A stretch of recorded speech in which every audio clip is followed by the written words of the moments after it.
Veliki pozdrav, ja sam Dejan Burić i u ovom videu pokazat ću vam kako da napravite besplatan nalog na sajtu koji se zove canva.com i to je danas najmoćnija platforma za uređivanje grafičkih sadržaja i potpuno je besplatna. Naravno, postoji plaćena verzija, ali ona vam za sada uopšte nije potrebna. Dakle, ukucajte u pretraživaču canva.com i doći ćete na ovu stranicu.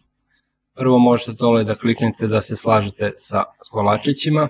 I prva opcija dole desno jeste ovaj trouglić i tu možete da izaberete vaš jezik ako ne želite da ostavite engleski jezik po defaultu. Ovde imamo tri opcije za pravljenje naloga, odnosno za registraciju na sajtu canva.com.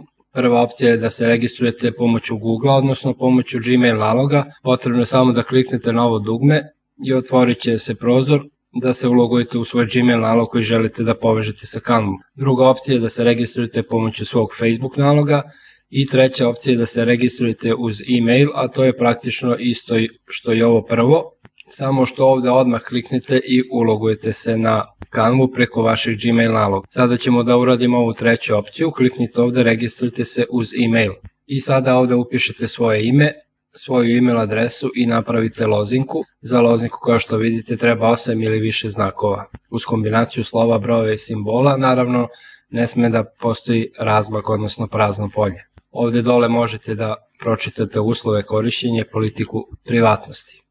Dakle, kliknite ovde ova polja i popunite ove podatke. Naravno, potrebno je da zapišete ovu lozinku koju ste uneli da biste znali za sledeći put kada se logujete. I kliknite ovde na počnite sa radom. Ovde možete da sačuvate ako želite ovu lozinku. Odmah ćete na tu e-mail adresu koju ste uneli da dobijete mail od Canve, da potvrdite svoju e-mail adresu, otvorite taj mail i kliknite na ovo potvrdite e-mail adresu. I sada ovde kaže možete nam reći razlog zašto koristite uslugu Canva i tu možete da izaberete ovu opciju lično. I ovde imate već neke gotove šablone koje možete da koristite i ovde u polju za pretragu možete da ukucate ono šta želite da pravite. Ovde možete da scrollujete da vidite dodatne neke opcije.